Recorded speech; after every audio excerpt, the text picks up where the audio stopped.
राजीव, अब मैं राजनीतिक परिदृश्य से आपसे इस पूरे तस्वीर जो कल यूपी से सामने आई है उसको समझना चाहूंगी।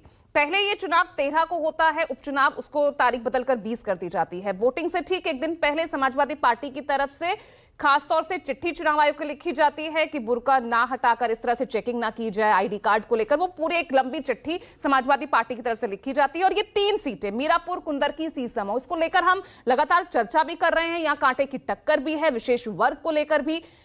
तो आखिर कल जो हुआ तो वो हुआ कैसे और हुआ क्यों, इसके पीछे की आप किस तरह से आप वजह देख रहे हैं? और फिर जब एग्जिट पोल के आंकड़े हमारे पास आ रहे हैं उसमें एच लेते हुए बीजेपी नजर आ रही है।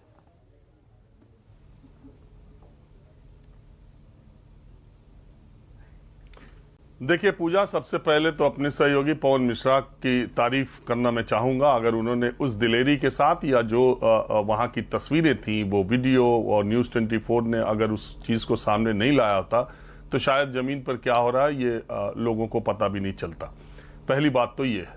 दूसरी बात ये है कि अगर ये देखने और सोचने वाली बात है कि ये जो तस्वीरें हैं, ये कुंदरकी, ये मीरापुर और शीशामऊ, ये 3 ही विधानसभा क्षेत्रों से क्यों आई, क्यों फूलपुर से नहीं आई, क्यों मझवा से नहीं आई, क्यों कटेहरी से नहीं आई, क्यों गाजियाबाद से नहीं आई, क्यों खैर से नहीं आई, ये भी एक सोचने वाली बात है।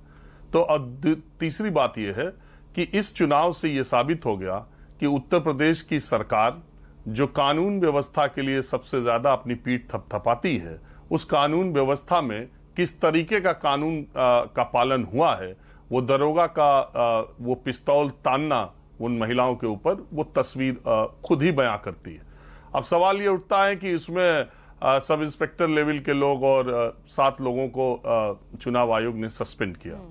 जो लोग भी शासन व्यवस्था को समझते हैं, क्या कोई दरोगा, क्या कोई एडिशनल एसएचओ अपने लेवल पर इस तरह की हरकत कर सकता है?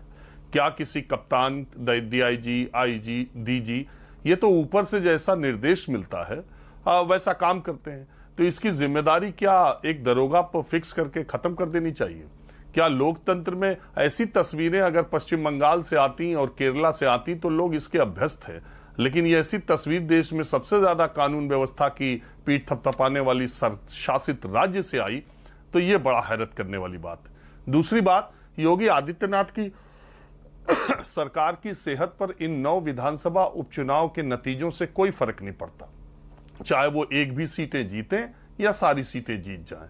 तो फिर इस तरह की परिस्थितियों का निर्माण इन 3 विधानसभा क्षेत्रों में खास करके क्यों किया गया?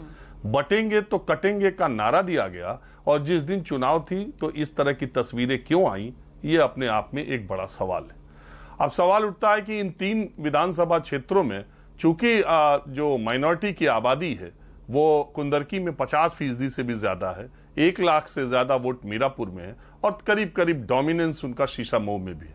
कटोगे बटोगे का नारा के बावजूद अगर इलेक्शन के दिन की ये तस्वीरें इन्हीं 3 विधानसभा क्षेत्रों से आती हैं तो आप इसका मतलब खुद ही समझ सकते हैं। और ये निर्देश किसकी तरफ से था और क्यों था? और पहली बात। दूसरी इसमें राजनीतिक बात यह भी छिपी हुई है कि इसी उत्तर प्रदेश में 5-6 महीने पहले भी लोकसभा के चुनाव हुए, तब शासन प्रशासन की और पुलिस की ये मुस्तैदी तो नहीं देखी गई। पूरे 80 लोकसभा क्षेत्र से ऐसी कोई तस्वीर तो नहीं आई। तो क्या लोकसभा चुनाव के परिणामों के बाद की ये खींच, ये उसका साइड इफेक्ट है? ये भी सोचने वाली बात। 1 साल सवा साल पहले मैं घोसी के विधानसभा उपचुनाव में गया था। सरकार के लिए प्रतिष्ठा का वो भी एक उपचुनाव था, लेकिन वहां पर ऐसी कोई तस्वीर देखने को नहीं आई। तो क्या ऊपर से उस इलेक्शन के लिए ऐसा कोई निर्देश नहीं था? इसका क्या मतलब समझा जाए? निश्चित तौर पर लोकतंत्र में चुनाव एक पर्व है। सोचिए आप कि महाराष्ट्र में विधानसभा की 288 सीटों पर मतदान हुआ। कोई ऐसी तस्वीर मुझे तो नहीं लगता कि इस तरह की कोई तस्वीर चुनाव के दिन की पूरे विधानसभा, पश्चिम बंगाल में भी बाई इलेक्शन था, बिहार में भी बाई इलेक्शन था, लेकिन आई तस्वीरें उत्तर प्रदेश से। अब चाहे 9 की 9 सीटें सपा जीत जाए और चाहे 9 की 9 सीटें भाजपा जीत जाए, सवाल इसका नहीं है कि चुनाव किसने जीता और कितने अंतर से जीता। सवाल इसके है कि चुनाव होता हुआ दिखा कि नहीं दिखा। सवाल इसका है कि चुनाव आयोग चुनाव करा रहा था कि शासन और प्रशासन इन 9 विधानसभा उपचुनाव में चुनाव करा रहा था। सवाल यह है कि 9 विधानसभा उपचुनाव की सीटों पर जो लोग मतदान कर रहे हैं, मतदाता है और जो जनता है, और जो इन 9 विधानसभा के खास करके दर्शक हमारा कार्यक्रम देख रहे हैं, उन्हें अच्छी तरह पता है कि ये चुनाव कैसे और किस तरीके से हुआ है। नतीजे चाहे जो भी आए, किसी के पक्ष में आए। और एक और खास बात यह भी है, चूंकि मैं हूं तो महाराष्ट्र में, लेकिन आपको मालूम है कि उत्तर प्रदेश के सीटों और इन जगहों पर मेरी निगाह रहती है, और मैंने भी बात की। सुनने में आया कि एक विधानसभा सीट में एक पार्टी का जो प्रत्याशी था, उसकी पर्ची का रंग कुछ अलग था, और वहां शासन के लोग, वहां पुलिस और व्यवस्था में लगे लोग उस पर्ची के रंग को देख करके भी कुछ सहूलियत या कुछ सुविधाएं कर रहे थे। बहरहाल इस तरह की खबरें चुनाव में आती रहती हैं, आरोप प्रत्यारोप लगते रहते हैं, लेकिन जो वीडियो में कैद है उसके बारे में कोई क्या कह सकता है। तो ये तो सच्चाई उत्तर प्रदेश के विधानसभा चुनाव की दिखाई दे रही है। अब नतीजे ज्यादा इंपॉर्टेंट नहीं है। और दूसरा एक इंपॉर्टेंट बात है कि इतने वीडियोज आने के बावजूद सबसे ज्यादा मतदान भी कुंदरकी और मीरापुर में ही हुआ। यह भी एक दिलचस्प बात है। 57% मत इन्हीं दोनों जगह पे पड़ा। गाजियाबाद जहां चुनाव हो रहा था कि नहीं, ये टीवी पे भी नहीं दिखा और चर्चा में भी नहीं आया। और जो उत्तर प्रदेश का सबसे जो तेजी से बढ़ने वाले शहर हैं, नोएडा, गाजियाबाद, लखनऊ, मेरठ, उसमें गाजियाबाद आता है और वहां मतदान का प्रतिशत 33% था। मतलब पास भी नहीं हुए गाजियाबाद के लोग। इवन करहल जो कि मैनपुरी में आता है और वो अखिलेश यादव ने वो सीट छोड़ी है, वहां भी 50% से ज्यादा मतदान नहीं हुआ। तो ये भी एक देखने वाली बात है कि तमाम बंदिशों के बावजूद, तमाम विवादास्पद वीडियोस के आने के बावजूद भी कुंदरकी टॉप पे रहा, मीरापुर टॉप पे रहा।